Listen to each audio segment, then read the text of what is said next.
been a while. I know I've missed you guys so much, but I am back and we are going to get into my updated makeup routine. I've changed quite a bit of things in my makeup routine within the past year, and I am just in love with my new routine. The one thing that still stays the same though is that almost all of my products are from Sephora, and I want to give a huge thank you to Sephora for sponsoring today's video. You guys know how much I love Sephora. I especially love their Beauty Insider program. If you're not a part of Sephora's Beauty Insider program, you're missing out. They have 3 tiers: VIB members, Rouge members, and Insiders. And Sephora hosts the best savings events. And when you're a Beauty Insider member, you get free shipping on all US merchandise with no minimum spend required. So sign up today. Everything that I use in today's video will be linked down below, so please check the description box out. I will be linking everything, nothing will be missed. But enough of me talking. Let's get into this mug. Let's get into this routine. I'm a brows before face type of girl, and you guys know I have my eyebrows microbladed and micro shaded, so I really don't fill in my brows, but my actual brow hairs are curly and they need to be tamed. So I like to use the Anastasia Beverly Hills Brow Freeze Gel, and it tames your brow hairs so well. I like to make sure I get the product throughout all of my brow hairs, and then I brush my brow hairs up so they can have that laminated look. And then I like to carve out or shape my brow with a concealer that's close to my skin complexion, and I use a flat edge eyeliner brush for this. It literally gives you the sharpest, cleanest brow. I love it so much. And the concealer that I'm using is the NARS Natural Radiant Creamy Concealer in the shade Cacao. I love this concealer so much. And after I'm done carving out my brow, I like to blend the concealer into my skin, and I like to use my Sephora Collection concealer brush. And once I'm done cleaning the bottom half of my brow, I go in and clean up the top portion of my brow. But for the top half of my brow, I only focus it on the front end of my brow instead of taking it down to the tail, because I think it gives such a clean and natural look. Like, the brow isn't too perfect, but it's still clean. Like, it still has a nice shape to it. And going back in with my Sephora Collection number 71 brush, I'm going to blend that concealer into my skin. And as you guys can see, it's barely noticeable, and that's exactly what I want. And now it's time for the face. I typically moisturize as soon as I get out the shower, but for some reason, whenever I'm filming, I tend to forget the steps that I do in my makeup routine. So we are doing moisturizer after we've done our brows. For moisturizer today, we're going to be using the Tatcha Dewy Skin Cream. I love using this moisturizer, especially during the colder months, because I have normal to dry skin, and during the colder months, my skin gets so dry. So I need all the moisture and hydration that I can get, and this moisturizer is so good. And then I go in with my Bobbi Brown Face Base Moisturizer. It's also a primer. It's a moisturizer and primer all in one. You guys, when I tell you I need the hydration and moisture, but I only focus this on my T-zone. I know this may seem like a lot, and this might cause you to raise a brow like, hey, aren't you gonna be oily? For me, I realize when I actually properly moisturize my skin, it's not overproducing oils. So I usually don't have an oily T-zone even after using all of these moisturizers. I know a lot of people like to do their makeup with bare skin, but if you think about it, when your skin is dry, it's going to produce more oil because your skin's sebaceous glands often overcompensate when they sense a lack of moisture, leading to excess oil production. This is basically your body's way of trying to restore balance and prevent dehydration, but honestly, it just results in your skin looking oily and shiny, especially when you have makeup on, because makeup already has oil in it, so you have double oil on your skin. And I make sure to press that face base underneath my under eye as well, because my under eyes tend to get dry as well, and it also helps with creasing. I don't know what's the science behind it, but when I do this, I realize my under eyes do not crease as much.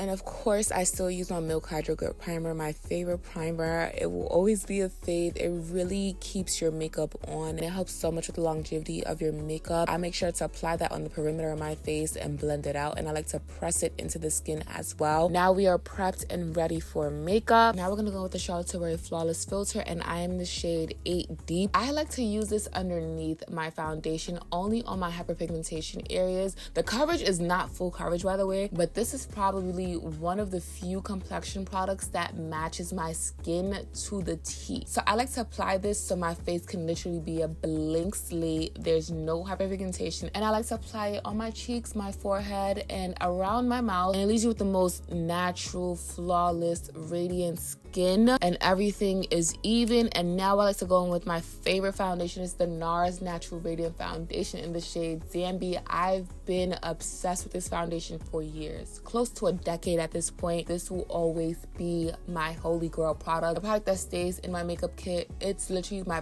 perfect complexion, perfect finish, perfect coverage. Get this foundation. I always get complimented on how good my skin looks because I like to make my makeup look skin-like, and this foundation just gives that. It makes your skin look as natural as possible, and me using the Charlotte Tilbury Flawless Filter before my foundation allows me to use less foundation so it doesn't look cakey. And I like to blend that foundation in. We tap, we don't swipe, you guys. And look at how flawless my skin looks. It doesn't even look like I have foundation on, and that's the goal. Now we're gonna go in with the NARS Natural Radiant Creamy Concealer, which is another forever fave of mine. And I'm using the shade Cacao just to conceal underneath my under eyes, but this is a new technique that I've been doing. So I use Cacao on the inner corner, outer corner, the sides of my nose, but I leave a little space underneath my eye for my highlighting concealer. Before, I would apply each of these separately, so it would be in layers, but I didn't like how cakey it looked. And like I said, I like a more natural finish now, but I still love me a good bright under eye. So applying these at the same time and blending it out at the same time gives me the perfect amount of coverage. I don't have to layer it up like I did before. And then I go in with my favorite contour stick. This is the Dior Forever Skin Contour Stick, and I'm in the shade number 4 Deep. One thing about Dior's complexion products, it's so good, so natural looking. They definitely can make a deeper shade, but this shade is the perfect contour and bronzer shade. It's not too cool. It's deep enough to contour my face, but warm enough to act as a bronzer as well. It's the perfect sculpting stick. I promise you guys, I love it so much. And I like to use my Sephora number 88 brush to blend that contour out. When blending my contour on my cheek, I like to blend upward because I don't want to drag the contour down. I want it to stay where I placed it at. And then when blending the contour on my jawline, I like to blend downward because it gives me the perfect shadow. I like to apply my contour only by my mandible. I like to use whatever's left on the brush and lightly sweep it towards the front of my jaw near my chin area. And just like my foundation, I'm pressing that product into the skin. I really don't want it to move from where I placed it at, so I'm pressing it into the skin to blend it out. And this is how the contour looks blended out, very natural and warm.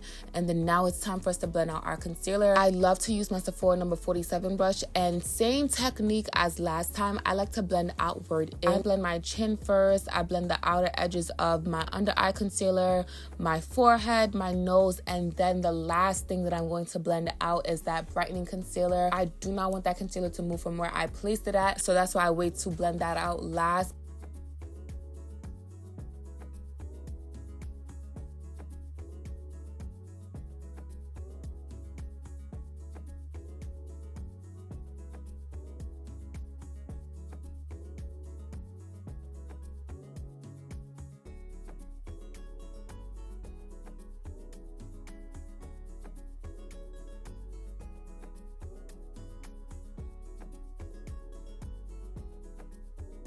Once I finish blending out my concealer, I go in with my foundation brush just to marry the contour and concealer together so we can have a seamless finish.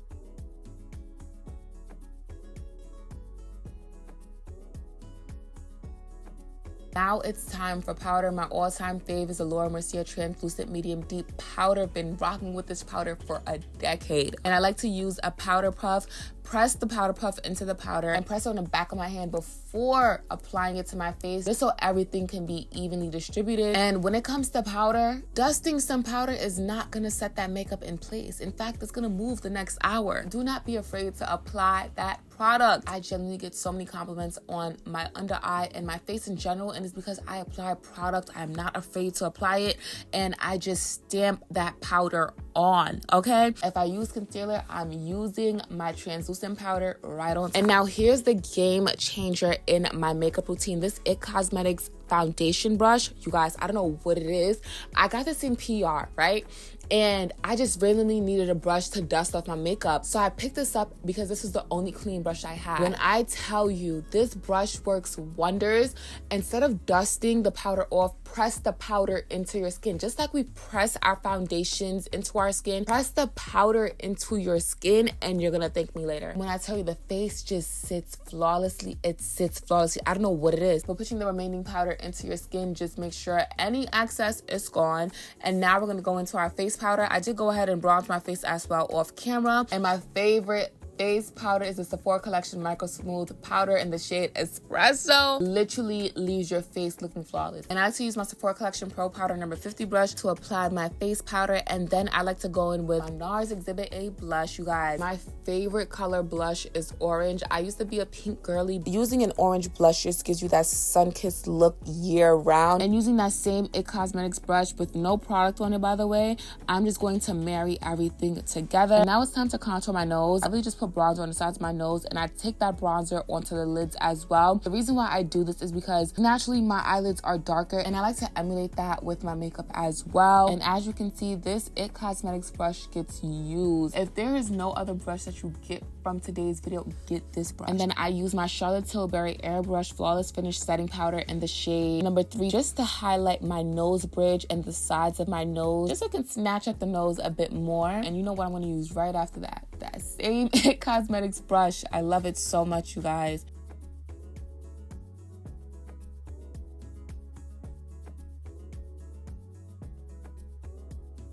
And then I'll do my final sweep with my foundation powder brush just to make sure everything is well blended together. Everything is looking seamless. And now it's time for a setting spray. You guys know I've been loving the Charlotte Tilbury Airbrush Flawless Finish Setting Spray. And then I go in with the One Size Until Dawn Setting Spray. Your makeup will not move. The Charlotte Tilbury is kind of like a fixing spray. It sets my makeup into place. And the One Size Setting Spray is going to lock my makeup into place. So these two together, not to be played with. And then I use a powder puff to push any remaining setting spray into the skin. And now it's time for eyes. I like to do mascara after I set my face, and my favorite mascara is the AMINACOCOA Lash Amplifying Mascara. I'm not even a mascara snob, but when I tell you this mascara is goated, it is goated. If you have short curly lashes, this is for you. I typically like a more natural look for my eyes now. I don't really like to go in with a heavy lash anymore, so now I use half lashes just to fill in any empty space, and it kind of gives the lash extension look without really doing any lash extensions. And I love how much it opens up my eye. And now it is time for lip. My favorite lip pencil is the One Size Lip Snatcher in the shade Coin Collector. If you are a dark-skinned woman who has been struggling to find a brown lip liner that will show up on your skin complexion, this is the lip liner to get. Previously, I used to love the Sephora Collection Molasses because it was deep enough, but I really didn't care for the sheen of the lip pencil. This is the perfect matte dark brown lip pencil, I promise you. Patrick Starr put his foot in this whole collection, and I'm just so happy. I love it so much. And I like to blend it into my lips so we won't see any harsh lines when I do put on my lipstick. And for lipstick, I love the NARS Power Matte Lip Pigment in the shade Get It On. It's the perfect nude for me. It is a liquid lipstick and it dries down matte. I love it so much. Sometimes I just do the lip liner and the lipstick and leave it at a matte lip combo. But today I wanted to add some gloss, so we're gonna go in with the AMINACOCOA Lip Treatment Oil in the shade Excellence. If you follow me on Instagram, you know how much I love this lip oil. It is perfect for my nude lip combos. It's that girl. AMINACOCOA in general is that girl, okay? I love AMINACOCOA. Definitely check out AMINACOCOA. And that is it, you guys. This is my updated makeup routine. And I just love this new routine, and I'm so happy to be able to share with you guys. Thank you so much for watching today's video. And once again, everything mentioned in today's video will be linked down below. So check out the description box. And yeah, I love you, Julian, so much. And I will see you guys in my next one. Later.